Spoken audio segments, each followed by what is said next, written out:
नमस्कार, जनमत देख रहे हैं आप। आपके साथ मैं हूं लावनी विनी। जनमत यानी वो मंच जहां पर हम और आप मिलकर करते हैं उन खबरों की बात जो सीधे आपसे सरोकार रखती है, जो सीधे देश से सरोकार रखती है। और जब हम देश से सरोकार रखने वाली खबरों की बात करते हैं तो उसमें छिपी होती है राष्ट्र सर्वोपरि की भावना। तो राष्ट्र सर्वोपरि की भावना के साथ ही जनमत में आज मैं पहली जिस खबर का जिक्र करने वाली हूं, उस खबर को हर सनातनी को जरूर देखना चाहिए। यह खबर साफ साफ बता रही है कि सनातन को ठेस पहुंचाने वाले, हिंदू आस्था को चोट पहुंचाने वाले किस तरीके से एक एक करके षड्यंत्र के तहत इस पूरे काले कारनामे को, इस ठेस पहुंचाने की परंपरा को बरकरार रखने की कोशिश कर रहे हैं। जब हम कुंभ की बात करते हैं, अभी प्रयागराज में महाकुंभ हुआ, उसकी पवित्रता, उसकी शुद्धता, उसमें अपने आप की सहभागिता, ये साफ तौर पर बताती है कि हमारे जीवन में, एक हिंदू के जीवन में, एक सनातनी के जीवन में कुंभ का कितना बड़ा महत्व है। लेकिन क्या कभी आपने सोचा है कि उसी कुंभ को, उसी महाकुंभ को, उसी पवित्र कुंभ को अपवित्र करने की साजिश लगातार जारी है। प्रयागराज महाकुंभ के दौरान भी हमने कुछ तस्वीरें देखी थी और अब क्योंकि नासिक में कुंभ होना है और ऐसे में सिंहस्थ कुंभ से पहले कुछ ऐसी तस्वीरें आई हैं जो बड़े सवाल खड़े कर रही हैं। सिंहस्थ कुंभ की तैयारियों से पहले महाराष्ट्र के नासिक जिले के मालेगांव से हिंदू आस्था को झकझोर देने वाली, चौंकाने वाली खबर सामने आई है। बीजेपी विधायक विक्रांत पाटिल ने यह दावा किया है कि मालेगांव की गिरणा और मौसम नदियों में अवैध कत्लखानों का खून और मांस के अवशेष बहाए जा रहे हैं। उन्होंने इसे सिर्फ प्रदूषण नहीं कहा है, बल्कि धार्मिक आस्था का खुला अपमान कहा है। विधानसभा के मॉनसून सत्र में इस मुद्दे को पुरजोर तरीके से उठाते हुए विक्रांत पाटिल ने कहा कि अवैध रूप से चल रहे कत्लखाने हिंदुओं की आस्था और नदी की पवित्रता दोनों को नष्ट कर रहे हैं। उन्होंने यह दावा किया कि नदियों का पानी लाल हो चुका है, जो तस्वीरों में भी नजर आ रहा है। इस बहाव के साथ मांस के टुकड़े भी साफ तौर पर देखे जा सकते हैं, जो हमारी नदियों की शुद्धता और पवित्रता को भंग कर रहे हैं, हमारी आस्था को चोट पहुंचा रहे हैं। विधायक पाटिल ने इस पूरे मामले से जुड़े फोटो और वीडियो प्रमाण के रूप में विधानसभा और मीडिया के सामने रखे, जिसकी तस्वीरें अभी आप हमारी टीवी स्क्रीन पर देख भी रहे थे। उन्होंने सवाल उठाया कि सिंहस्थ कुंभ जैसे धार्मिक आयोजन से पहले अगर नदियों में जानवरों का खून बहाया जा रहा है तो यह सरकार की निष्क्रियता का प्रतीक है। पाटिल ने साफ शब्दों में कहा, क्या हम श्रद्धालुओं को मांस और खून के पानी में डुबकी लगवाएंगे? क्या ये हिंदू आस्था की हत्या नहीं है? उन्होंने यह भी आरोप लगाया कि स्थानीय प्रशासन और राज्य सरकार की ढील और पक्षपात के चलते मालेगांव में कई अवैध कत्लखाने फल फूल रहे हैं। इससे न सिर्फ पर्यावरण खतरे में है, बल्कि कुंभ जैसे पर्व की शुद्धता भी दांव पर लगी है। बीजेपी विधायक की इस चेतावनी के बाद राज्य की शिंदे फडणवीस सरकार पर कार्रवाई का दबाव बढ़ गया है। उन्होंने मुख्यमंत्री और पर्यावरण मंत्री से तत्काल कार्रवाई की मांग की है और कहा कि नदी को अपवित्र करने वालों पर एनएसए जैसे सख्त कानून के तहत केस दर्ज होना चाहिए। इस घटना ने राज्य में बड़ा सवाल खड़ा किया कि क्या वोट बैंक और तुष्टीकरण की राजनीति के चलते बीती सरकारों ने भी माफियाओं के आगे क्या घुटने टेक दिए थे? क्या हिंदुओं की नदियां अब हलाल गटर बना दी गई हैं? सिंहस्थ कुंभ में करोड़ों श्रद्धालु देश भर से नासिक पहुंचते हैं। मन में पवित्रता और शुद्धता लिए इस महा आयोजन का हिस्सा होते हैं। अगर समय रहते इन अवैध कत्लखानों पर लगाम नहीं लगी तो ये केवल धार्मिक संकट नहीं, एक सांस्कृतिक आपदा बन जाएगी। और ऐसे में सबसे बड़ा सवाल कि जो लोग इसके लिए जिम्मेदार हैं, जो अवैध कत्लखाने, बूचड़खाने यहां सरेआम चल रहे हैं, इन पर अब तक कार्रवाई क्यों नहीं की गई थी? और अगर अब भी हम इन तस्वीरों के प्रति आंख मूंद कर बैठे रहेंगे तो यकीन मानिए हिंदुओं को ठेस पहुंचाने वाले केवल ये कत्लखानों के मालिक या इनको शरण देने वाले राजनीतिक प्रतिनिधि ही नहीं माने जाएंगे, बल्कि सीधे तौर पर हमारा समाज, अगर हम चुप रहते हैं तो हिंदू भी इसके लिए जिम्मेदार माने जाएंगे। और इसलिए जरूरत है कि ऐसी तस्वीरों के खिलाफ आवाज बुलंद की जाए, ऐसे लोगों के साथ कार्रवाई की जाए और ऐसी कार्रवाई जो हमारी हिंदू आस्था को ठेस पहुंचाने वाले लोगों के लिए एक बड़ा उदाहरण बन जाए।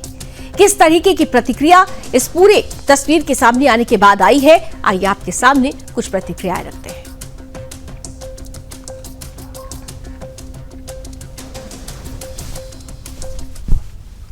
जनभावना तीव्र होने के बाद हमेशा सवाल उठते हैं और फिर कार्रवाई करने का नाटक भी अधिकारी करते हैं। अभी कुछ दिनों से, कुछ महीनों से इस विषय में कार्रवाई हुई नहीं है और इसलिए ये पानी, अनधिकृत कत्लखानों का पानी ये नदी में आ रहा है। और ये जब इस हद तक गया कि जिसमें ये पानी अभी नदी में दिखने लगा, रिवर में दिखने लगा, जो लाल पानी दिखने लगा, इसके बाद अगर हम चुप बैठे तो ये एक दिशा में जाएगा विषय। हिंदू और हिंदुओं की भावना, यदि आस्था को कोई ठेस पहुंचाएगा तो जातीय सलोखा बिगड़ सकता है। ये परिस्थिति तैयार हुई है और सिंहस्थ की पार्श्वभूमि पे आज पूरे देश का और प्रदेश से भी बहुत से लोग यहाँ पे आते हैं, तो ये विषय अभी सेंसिटिव है। इस विषय में कार्रवाई होकर ये कॉन्टामिनेशन त्वरित दूर होना और ये अनधिकृत कत्लखानों पे कार्रवाई करना, ये मांग इसलिए हमने की है। इन अनाधिकृत, इन लीगल कत्लखानों पर कार्रवाई जरूर होनी चाहिए और कार्रवाई उन अधिकारियों, उन प्रशासनिक अमलों पर भी होना चाहिए जिनकी नाक के नीचे ऐसे अवैध कत्लखाने फल फूल रहे हैं। अगर सीधे सीधे इसमें अधिकारियों की मिलीभगत है तो उनके खिलाफ भी एक्शन होना चाहिए, क्योंकि ये एक्शन सीधे तौर पर एक उदाहरण बनेगा और बताएगा कि हिंदू आस्था के खिलाफ अगर कोई भी षड्यंत्र रचा जाता है तो ऐसे षड्यंत्रकारियों के खिलाफ वो कार्रवाई होगी जो आने वाले समय में उदाहरण बनेगी। केवल ऐसे लोगों के खिलाफ कार्रवाई को लेकर, इन अवैध बूचड़खानों को बंद कराने को लेकर ही मांग नहीं उठ रही है, एक और मांग उठ रही है महाराष्ट्र जैसी पुण्य भूमि को पवित्र और शुद्ध करने के लिए। क्योंकि एक तरफ अवैध बूचड़खानों के माध्यम से नदियों को दूषित किया जा रहा है, हिंदुओं की आस्था को ठेस पहुंचाने का षड्यंत्र रचा जा रहा है, तो दूसरी तरफ यह देखना होगा कि इसके पीछे कौन से लोग हैं। क्या वो लोग हैं जो साफ तौर पर तुष्टीकरण की राजनीति को आधार मानते हैं, जो आज भी मजहबी अतिक्रमण को ही सर्वे सर्वा मानते हैं? और यही वजह है कि उस मजहबी अतिक्रमण के लिए भी महाराष्ट्र में अब आवाज उठने लगी है। महाराष्ट्र विधान परिषद के मॉनसून सत्र में इतिहास को फिर से जीवित करने की एक प्रखर राष्ट्रवादी मांग उठी है। भाजपा विधायक संजय केनेकर ने छत्रपति संभाजीनगर जिले की खुलताबाद तहसील का ऐतिहासिक नाम, जो उसका वास्तविक नाम है रत्नापुर, फिर से बहाल करने की पुरजोर मांग की है। केवल इतना ही नहीं, उन्होंने विधान परिषद में छत्रपति शिवाजी महाराज के पूज्य पिता श्री छत्रपति शाहजी राजे भोसले जी की गढ़ी के त्वरित विकास की मांग पर भी सरकार को आईना दिखाया है। यह मांग केवल नाम बदलने की नहीं है, यह इतिहास को उसकी गरिमा लौटाने की राष्ट्रवादी पुकार है। और इस राष्ट्रवादी पुकार के लिए समस्त राष्ट्रवादी, समस्त हिंदू एकजुट हो रहे हैं। इस मुद्दे पर महाराष्ट्र ब्यूरो चीफ दीपक चौहान ने विधायक संजय केनेकर से विशेष बातचीत की है। बेबाकी से उन्होंने अपनी बातें रखी है, क्या कुछ उन्होंने बताया है इस मजहबी अतिक्रमण को लेकर, नाम बदलने को लेकर उनके मन में क्या ये भाव है, आइए ये बातचीत सुनते हैं। महाराष्ट्र विधानसभा के मानसून सत्र में आज जो विधान परिषद में भाजपा के विधान परिषद के विधायक संजय केनेकर जी ने बहुत ही बड़े मुद्दे उपस्थित किए। आपने कहा कि जैसे कि छत्रपति संभाजी नगर के बाद अभी रत्नापुर ये नाम खुलताबाद को देना चाहिए, कई मांगे आपने सभागार में रखी है, क्या बताएंगे? इस देश में कई सालों से आक्रामकों ने हमारे ऊपर राज्य किया है। ये आक्रामक बोले तो कौन थे? ये आदिल शाह था, मुगल शाह था, निज़ाम शाह था, बाबर था और रहा इंग्रज थे। और इन आक्रामकों ने उनकी संस्कृति हमारे ऊपर ढाई है और वो संस्कृति और उनका इतिहास हम का जतन 50 साल तक कांग्रेस ने किया है। कांग्रेस ने हमारे लोगों के दिलो दिमाग में इनका इतिहास रचाया है और उस रचित इतिहास को, आक्रामकों के इतिहास को ख़त्म करने की ख़त्म करके हमारा पौराणिक और हिंदू संस्कृति का इतिहास को सही तरह से उजागर करने के लिए हमने अभी एक तय किया है। मैं जब से आमदार बना हूँ, मैं तब से सभागृह में मांगनी कर रहा हूँ कि ये मांगनी यही है मेरी कि जिस रत्नापुर जिसको कहा जाता है, उस रत्नपुर बोले तो खुलताबाद, और ये खुलताबाद आक्रामकों का नाम है और हमारा नाम पौराणिक हिंदू संस्कृति का नाम रत्नपुर है, इसीलिए खुलताबाद को रत्नपुर नाम देना चाहिए। और दूसरी बात यह है कि जो छत्रपति शिवाजी महाराज के पिताजी थे वो शाहजी राजे, उनके शाहजी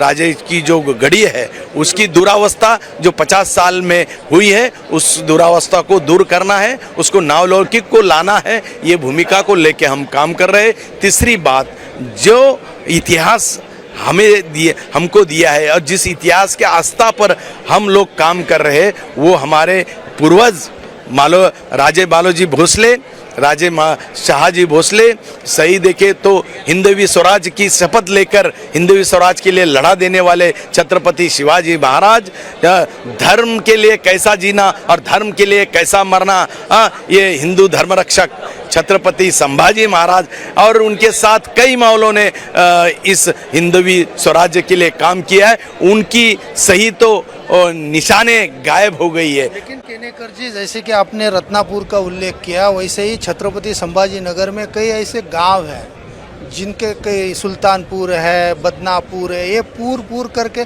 कई ऐसे नाम है, उनका भी कुछ पुनर्वसन किया जाएगा? ये देखो, हमने तो हमारे जहाँ हमारे पूर्वजों की निशानियाँ हैं उसको पहले हमने टारगेट किया है, पहले उसको देखा है कि ये हमारी पुरखों ने यहाँ जो संघर्ष किया है और सही तो हिंदू राष्ट्र के लिए संघर्ष किया है और उसी को लेके हम हमारी आस्थाएं जहाँ है वहाँ पहले वो नामांकन करके हमारे पूर्व इतिहास को उजागर करना चाहते हैं। बिल्कुल, ये थे मेरे साथ संजय केनेकर जी। उन्होंने कहा कि छत्रपति संभाजी नगर जिले में जितने भी गांव हैं जिसको इस्लामिक नाम दिए गए हैं उसको तुरंत बदलने की मांग हमने की है और वो जल्द से जल्द बदले जाएंगे। कैमरा पर्सन संदीप के साथ दीपक चौहान, सुदर्शन न्यूज, मुंबई। तो वो नाम जरूर बदले जाने चाहिए जो हमारी राष्ट्र की गरिमा पर काला धब्बा है, जो हमारे अस्तित्व पर प्रहार है। ऐसे नामों को त्वरित बदलना चाहिए। राष्ट्रवादी यही मांग करते हैं। अब बात मांग की हो रही है तो आजकल फर्जी वोटर्स और घुसपैठियों के समर्थन में बहुत सारे लोग उतर आए हैं और मांग कर रहे हैं कि भाई आप वो मत करिए जिससे ये घुसपैठिए और फर्जी वोटर्स बेनकाब हो। हम आज इसलिए ऐसा कह रहे हैं क्योंकि बिहार में चल रहा है SIR यानी सीरियस इंटेंसिव रिवीजन। चुनाव लिस्ट की सफाई का काम चल रहा है और जैसे जैसे ये सफाई का काम चल रहा है, बिहार में विपक्षी दल बेचैन हो रहा है। आरोप लगाया जा रहा है कि चुनाव आयोग को हथियार बनाकर बीजेपी मैंडेट लूटने का काम कर रही है। दरअसल चुनाव आयोग को 25 जुलाई तक बिहार की वोटर लिस्ट का SIR यानी ये जो गहन पुनर्निरीक्षण है, सघन पुनर्निरीक्षण है, उसे पूर्ण कर लेना है। और ऐसे में चुनाव आयोग ने ये बताया कि बिहार में 35 लाख ऐसे वोटर्स हैं जिनके नाम इस बार वोटर लिस्ट से कटने वाले हैं। अब इन 35 लाख वोटर्स का जिनका जिक्र चुनाव आयोग ने किया है, आप समझिए कि इनमें कौन कौन है। इनमें 12.5 लाख वो हैं जो अब इस दुनिया में नहीं है। 17.5 लाख लोग हैं जो परमानेंटली बिहार को छोड़कर किसी और राज्य में या विदेश में जाकर बस चुके हैं और 5.5 लाख के लगभग वो वोटर्स हैं जिनका नाम एक नहीं दो जगह दर्ज किया गया है। अब ऐसे में चुनाव आयोग की ये स्क्रूटनी बता रही है कि दरअसल उन लोगों को बाहर करना बहुत जरूरी था, चुनाव लिस्ट की सफाई करना बहुत जरूरी था जो सीधे तौर पर बिहार वासियों के हक पर अतिक्रमण हो रहा था। लेकिन यही बात विपक्षी दल को नागवार गुजर रही है। विपक्षी दल इसे असंवैधानिक करार दे रहा है, जबकि सुप्रीम कोर्ट भी ये कह चुका है कि चुनाव आयोग जो प्रक्रिया कर रहा है वो संविधान के तहत है और चुनाव आयोग की ये प्रक्रिया इसलिए भी है क्योंकि उनके पास संविधान उन्हें इस प्रक्रिया के लिए, एसआईआर के लिए अधिकार देता है। लेकिन इन सब के बीच बिहार में जिस तरीके से वोटर लिस्ट का रिवीजन हो रहा है, जैसे जैसे घुसपैठियों के काले जो पन्ने हैं वो खुलते जा रहे हैं, बिहार में किस तरह से घुसपैठ और ये घुसपैठिए विपक्षी दल के वोट बैंक बने हुए थे, जैसे जैसे इस बात का खुलासा हो रहा है वैसे वैसे यहां पर वोट युद्ध शुरू हो चुका है। और यही वजह है कि बिहार की राजनीति और राजनीति के तहत इस साल होने वाला चुनाव बेहद दिलचस्प होने वाला है। बिहार में किस तरह से फर्जी वोटर्स की अब धीरे धीरे पहचान हो रही है, किस तरह से ये इनडायरेक्ट एनआरसी बिहार के लिए बहुत खास होने वाला है। आंकड़े नहीं है ये जो आंकड़े आ रहे हैं ये केवल आंकड़े नहीं है, बल्कि लोकतंत्र को बचाने की एक प्रक्रिया है। लोकतंत्र में मंडरा रहे जो घुसपैठिए हैं उन्हें बेनकाब करने की प्रक्रिया है। और ये प्रक्रिया कितनी खास है और इस प्रक्रिया से विपक्ष कैसे बेचैन हो रहा है, आइए इन्हीं बातों को समेटते हुए आपके सामने रखते हैं आज की ये विशेष रिपोर्ट।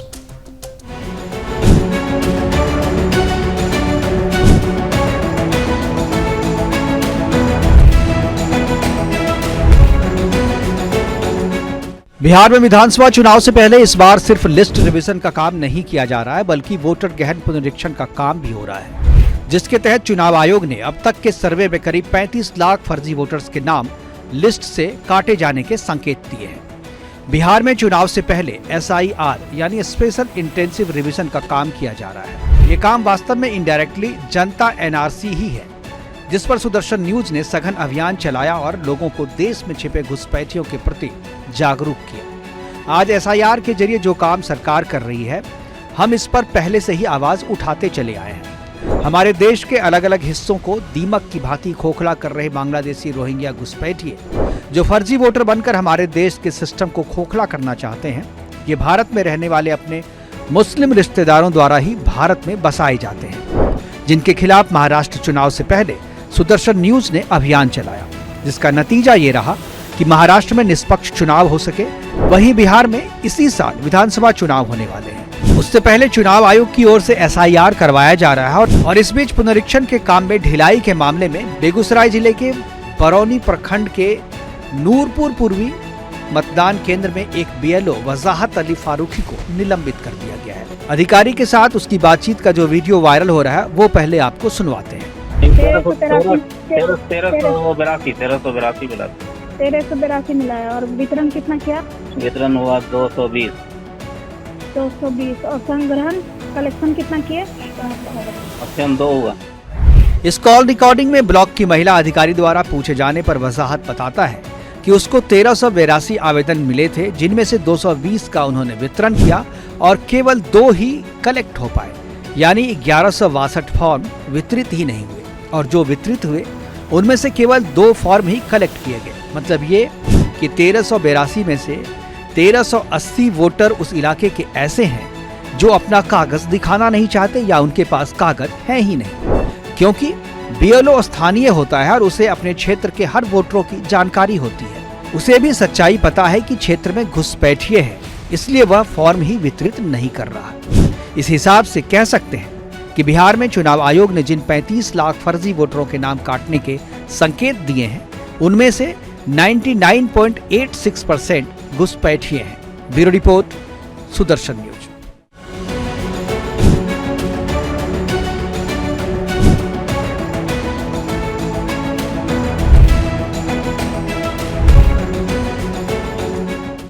.8% लोग अपना फॉर्म अपलोड कर चुके हैं टोटल वोटर लिस्ट का।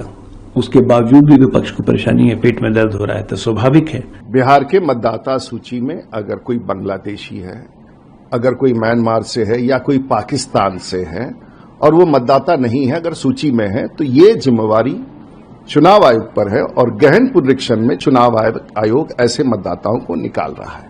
और उस वोटर लिस्ट में लाखों करोड़ों लोगों को वो हटा रहे हैं। किसको हटा रहे हैं? गरीबों को, मजदूरों को, किसानों को, कांग्रेस पार्टी के वोटर्स को, आरजेडी के वोटर्स को। एक इंटरेस्टिंग डेटा हम आप लोगों को देना चाहेंगे। हमारे बिहार में वोटर्स टोटल जो थे 7,90,00,000। अगर हम अज्यूम करते हैं कि 1% भी अगर हमारा वोटर छूट जाए और डॉक्यूमेंट ना दे पाए, सत्यापित ना हो पाए, तो क्या फर्क पड़ेगा? 1% अगर आप निकालिएगा 7,90,00,000 का, तो टोटल 243 सीट्स में ये बन जाते हैं 7,90,000 वोटर्स। यानी इनका अगर वोट कट गया, 1% हम मिनिमम लेके चल रहे थे, यानी आप समझिए कि 7,90,000 वोटर को अगर 243 सीट्स में अगर बांट दें, तो एक विधानसभा में 3,251 वोटर्स का नाम कटेगा। अब सवाल ये है कि जो नाम कट रहा है वो किनका कट रहा है? तेजस्वी यादव जिन 1% की बात कर रहे हैं, कहीं वो फर्जी वोटर्स तो नहीं है जिन्होंने बिहार पर प्रहार करके बिहार के लोगों के हक पर हकमारी कर रखी है? और अगर ऐसा है तो सवाल विपक्ष से पूछा जाना चाहिए कि क्या आप संविधान और लोकतंत्र पर प्रहार नहीं कर रहे हैं? नाम तो दिया है रोहित वेमुला एक्ट, लेकिन असल में ये एक्ट रोहित की आत्मा के साथ किया गया सबसे बड़ा छल है। कांग्रेस की सिद्धारमैया सरकार ने राहुल गांधी की सिफारिश पर इस एक्ट को लागू किया, लेकिन इस एक्ट की आड़ में दलितों के हक को मुसलमानों में बांटने की साजिश रची गई।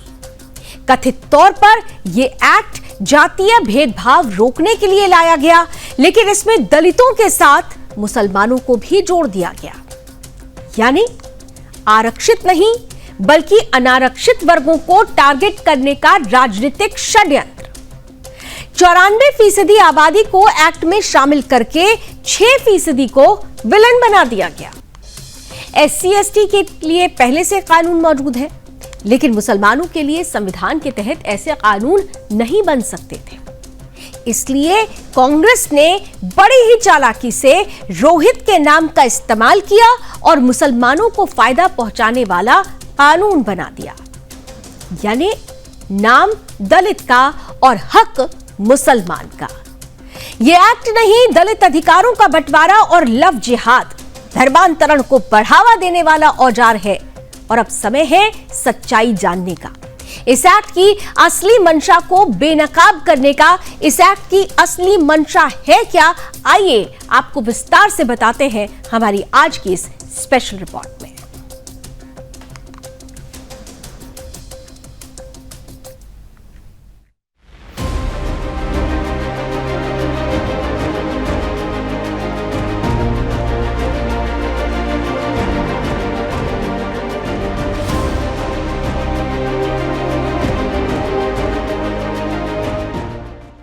कर्नाटक में सिद्धारमैया की अगुवाई वाली कांग्रेस सरकार आगामी मॉनसून सत्र में रोहित वेमुला विधेयक 2025 को पेश करने जा रही है।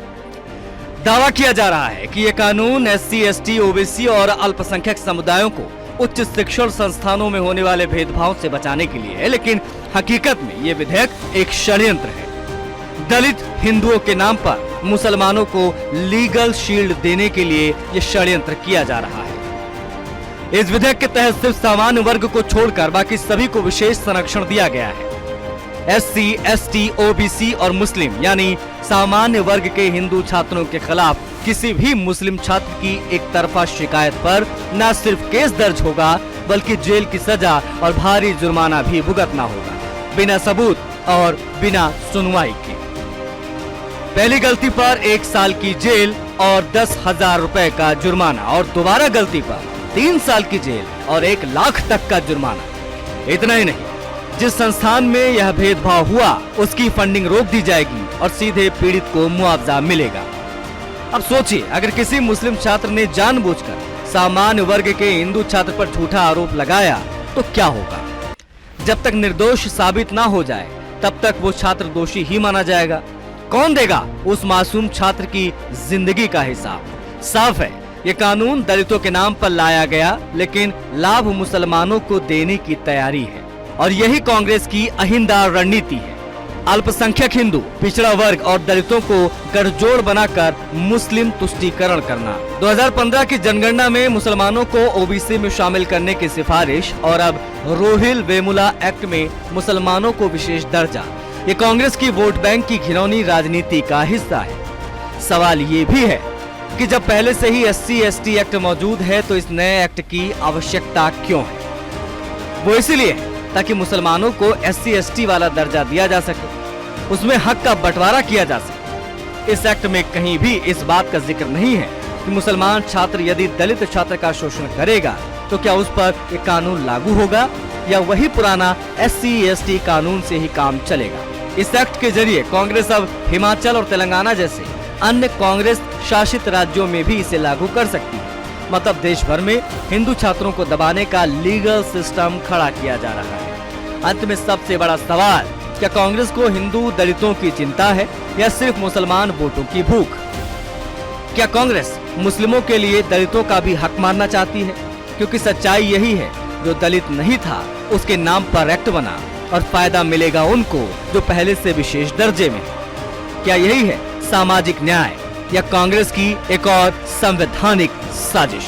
क्या इसीलिए ये कानून लाया जा रहा है ताकि हर संस्थान में डर का माहौल बनाया जा सके, ताकि हर सामान्य वर्ग का छात्र हमेशा एक अपराधी की तरह ही जिए? Bureau report, Sudarshan.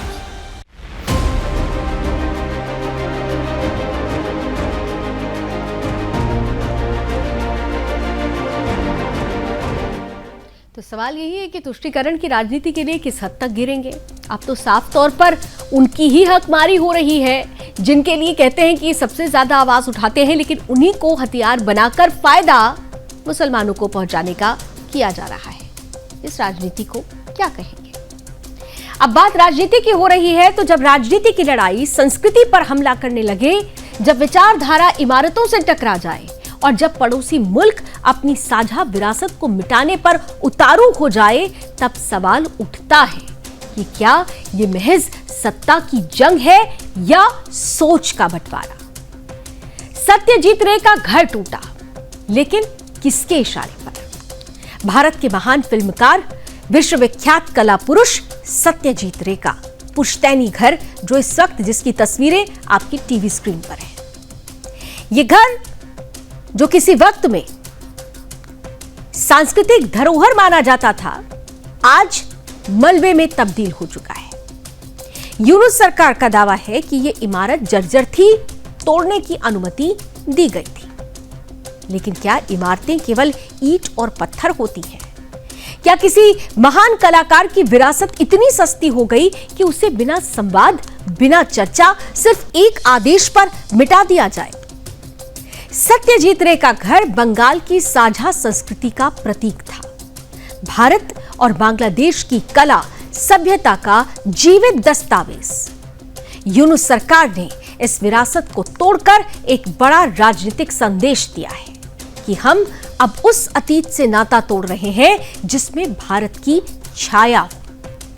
भारत ने बांग्लादेश से अपील की थी कि इस घर को गिराने की जगह उसे साहित्य और सिनेमा संग्रहालय में बदल दिया जाए, लेकिन ढाका के पुरातत्व विभाग की नहीं सुनी गई। भारत के सांस्कृतिक मामलों के मंत्रालय की भी अनदेखी की गई। यानी यूनुस सरकार जानबूझकर भारत की साझा विरासत को मिटाने पर आमादा है। दूसरी तरफ गोपालगंज की सड़कों पर शेख हसीना समर्थक प्रदर्शनकारी उतरे। छात्र लीग के कार्यकर्ता जो कभी सत्ता के साथ थे, अब अंतरिम सरकार के विरोध में ही सड़कों पर उतर आए हैं। पुलिस पर हमला, पेट्रोल बम और टकराव। ये घटनाएं भले ही गंभीर हैं, लेकिन उनसे बड़ा सवाल ये है कि इनकी नौबत क्यों आई है। क्या ये संकेत नहीं है कि यूनुस सरकार की नीतियां सिर्फ अलोकतांत्रिक ही नहीं बल्कि विभाजनकारी सोच का भी परिणाम हो रही है। एक तरफ विरासत पर हथौड़ा चलाया जा रहा है, दूसरी तरफ राजनीतिक असहमति का दमन किया जा रहा है, उसको दबाया जा रहा है। ये कौन सी सियासत है? बांग्लादेश में विरासत को ध्वस्त करने की ये कोई पहली घटना नहीं है। इससे पहले भी फरवरी 2025 में शेख मुजीब के घर का एक हिस्सा तोड़ दिया गया था। जून में रविंद्रनाथ टैगोर जी के संग्रहालय पर हमला हुआ और अब जुलाई में सत्यजीत रे का पुश्तैनी घर मलबे में तब्दील कर दिया गया। ये तीनों ही नाम बांग्लादेश की संस्कृति, इतिहास और पहचान से जुड़े हैं और तीनों भारत के साथ भावनात्मक सांस्कृतिक रिश्ते का भी प्रतीक रहे हैं। यानी यूनुस सरकार एक एक करके उन प्रतीकों को निशाना बना रही है जो भारत और बांग्लादेश के रिश्तों को जोड़ते हैं। सवाल यह है कि क्या यूनुस सरकार मुस्लिम कट्टरपंथियों के दबाव में काम कर रही है? क्या वो भारत के सांस्कृतिक प्रभाव को मिटाकर बांग्लादेश को फिर से एक नई इस्लामिक पहचान देना चाहती है जो 1971 से पहले पाकिस्तान जैसी थी? जनमत का सवाल यह है कि क्या बांग्लादेश भारत विरोधी एजेंडे का शिकार हो चुका है? क्या सत्यजीत रे के घर को गिराना एक चेतावनी है कि अब साझा संस्कृति को बर्दाश्त नहीं किया जाएगा? क्या शेख हसीना के समर्थकों की सड़कों पर वापसी सत्ता के खिलाफ जन असंतोष का प्रतीक नहीं है? और सबसे अहम और सबसे बड़ा सवाल कि क्या भारत को बांग्लादेश की इस सांस्कृतिक हत्या के खिलाफ खुलकर आवाज उठानी चाहिए? आवाज इसलिए भी उठानी चाहिए क्योंकि ये केवल साझा संस्कृति पर प्रहार नहीं है, ये साफ तौर पर बता रही है कि किस तरीके से बांग्लादेश पर इस्लामिक कट्टरपंथी सोच हावी होती जा रही है, जो साफ तौर पर उस सांस्कृतिक और उस संस्कृति पर प्रहार कर रही है, उस सांस्कृतिक विरासत पर प्रहार कर रही है जो सदैव से भारत को जोड़ता है बांग्लादेश से और बांग्लादेश को जोड़ता है भारत से। बांग्लादेश में अल्पसंख्यक हिंदुओं को भी यह बड़ा संदेश देने का प्रयास किया जा रहा है कि अब बांग्लादेश वो नहीं रहा जो पहले था। बांग्लादेश अब पाकिस्तान की तर्ज पर चल पड़ा है। यहां पर ना तो बंगाली संस्कृति से जुड़ी हुई विरासतें सुरक्षित रहेंगी, ना मंदिरें सुरक्षित रहेंगी, ना हिंदू सुरक्षित रहेगा, ना हिंदुत्व सुरक्षित रहेगा। और ऐसे में क्या भारत को इस विनाशकारी सोच, इस कट्टरपंथी इस्लामिक सोच के खिलाफ खुलकर बोलने की जरूरत नहीं है? आकलन जरूर करना चाहिए।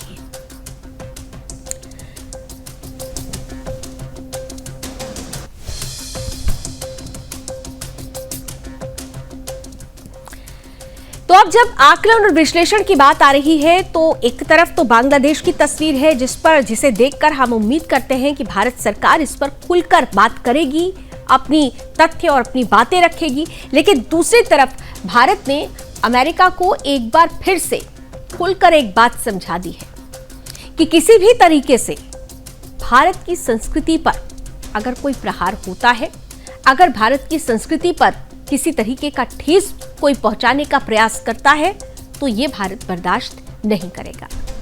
दरअसल अमेरिका और भारत के बीच व्यापार समझौते की बातचीत एक बार फिर से पटरी से उतर गई है। वजह गौ माता है। अमेरिका चाहता है कि वो अपने डेयरी प्रोडक्ट्स भारत में धड़ल्ले से बेचे, लेकिन भारत ने इस बार न सिर्फ व्यावसायिक बल्कि सांस्कृतिक कारणों से भी साफ इंकार कर दिया है। वजह स्पष्ट है। अमेरिका के दूध में सिर्फ कैल्शियम नहीं बल्कि मुर्गी, सुअर, मछली और घोड़े की चर्बी से बने फीड की दुर्गंध भी बसी है। ऐसे दूध को भारत की धरती पर स्वीकार करना सिर्फ व्यापार नहीं, आस्था का अपमान होगा। भारत सरकार ने अमेरिका से कह दिया है कि हमारे यहां गाय पूजनीय है, उसके दूध को अपवित्र नहीं किया जा सकता। इस दो टूक इंकार ने वॉशिंगटन में हलचल मचा दी है। अमेरिका को मिर्ची इस बात की भी लगी है कि भारत अब डेयरी प्रोडक्ट्स के लिए धार्मिक सर्टिफिकेट की मांग कर रहा है कि क्या ये दूध पवित्र चारे से निकलता है या मांसाहारी मिलावट से। यह सिर्फ दूध का मुद्दा नहीं है, यह भारत की संस्कृति, कृषि व्यवस्था और आत्मनिर्भरता पर सीधा हमला है। भारत दुनिया का सबसे बड़ा दुग्ध उत्पादक देश है और इस क्षेत्र से हर साल 9 लाख करोड़ की अर्थव्यवस्था भी चलती है। यदि अमेरिकी डेयरी बाजार भारत में प्रवेश करता है तो एसबीआई की रिपोर्ट के अनुसार सालाना 1,03,000 करोड़ का नुकसान भारत के किसानों को और दुग्ध उत्पादकों को हो सकता है। इस दबाव के जवाब में भारत ने जो रुख अपनाया है वो नए भारत की पहचान है, जो संस्कृति पर किसी भी तरीके का कोई समझौता नहीं करेगा। राष्ट्रपति डोनाल्ड ट्रंप भारत को धमकाते हुए कहते हैं कि भारत को मजबूर किया जाएगा, जैसे इंडोनेशिया को किया गया। लेकिन शायद ट्रंप ये भूल गए हैं कि भारत इंडोनेशिया नहीं है। ये वही भारत है जिसने पहले आरसीईपी डील से बाहर निकलकर चीनी प्रभाव को ठुकराया था और अब अमेरिकी दबाव की राजनीति को भी साफ जवाब दे रहा है। भारत सरकार ने स्पष्ट किया है कि हम डील करेंगे, लेकिन बराबरी पर। व्यापार हमारी आस्था को कुचलने का जरिया नहीं बन सकता। यह व्यापार नहीं, श्रद्धा का प्रश्न है। गाय हमारे लिए व्यापारिक उत्पाद नहीं, मां है। अमेरिका जैसे पूंजीवादी राष्ट्र को यह बात समझनी होगी कि भारत को कोई ओपन मार्केट न समझे, जहां वो अपने सब्सिडी वाले प्रोडक्ट्स सामने लेकर आए। और अगर अमेरिका जीरो टैरिफ डील लागू कर देता है तो इसका मतलब होगा कि भारत अमेरिकी प्रोडक्ट को अपने बाजार में मुफ्त एंट्री दे, लेकिन बदले में खुद टैरिफ चुकाए। यह असंतुलन भारत की आत्मनिर्भरता, स्थानीय उद्योग और मेक इन इंडिया जैसे अभियानों पर सीधा प्रहार होगा। आज भारत को तय करना है कि क्या वो केवल एक उपभोक्ता बाजार बनकर रहेगा या एक मजबूत राष्ट्र के रूप में संप्रभुता और संस्कृति की रक्षा भी करेगा। ट्रंप की धमकियों का जवाब अब आंखों में आंखें डालकर दिया जा रहा है। अब भारत ना झुकने वाला है, ना बिकने वाला है। यह आत्मसम्मान और आस्था की लड़ाई है, जिसमें भारत मुखर होकर बोलेगा, मुखर होकर जवाब देगा और बराबरी के साथ ही आगे बढ़ेगा। और अब क्योंकि हम नए भारत की नई तस्वीर की बात कर रहे हैं, भारत कैसे आगे बढ़ रहा है, तो जनमत के आखिरी पड़ाव में क्योंकि वक्त गुड न्यूज का है, तो गुड न्यूज में, पॉजिटिव न्यूज में भारत के ही बढ़ते हुए कदम, इस आगे बढ़ते हुए कदम का जिक्र होगा, जिसमें भारत के लिए गर्व की बात यह है कि ग्रीन एनर्जी में भारत ने ऐतिहासिक उपलब्धि हासिल कर ली है। भारत ने एक बार फिर दुनिया को दिखा दिया है कि वो अपनी जिम्मेदारियों को न केवल गंभीरता से लेता है, बल्कि उन्हें समय से पहले पूरा करने का जज्बा भी रखता है। पेरिस समझौते के तहत 2030 तक 50% ऊर्जा नवीनीकरणीय स्रोतों से प्राप्त करने का लक्ष्य भारत ने 2025 में ही हासिल कर लिया। यानी जो लक्ष्य 2030 तक का था, उसे भारत ने 5 साल पहले ही पूर्ण कर लिया है। ये ग्रीन एनर्जी के क्षेत्र में भारत की शानदार छलांग है और पर्यावरण संरक्षण की दिशा में एक ऐतिहासिक कदम भी।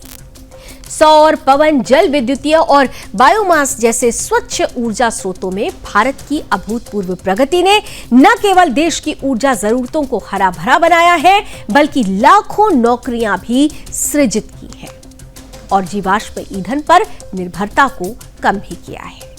प्रधानमंत्री सूर्योदय योजना, कुसुम योजना और अंतर्राष्ट्रीय सौर गठबंधन जैसे प्रयासों ने भारत को ग्रीन एनर्जी का वैश्विक चैंपियन बना दिया है।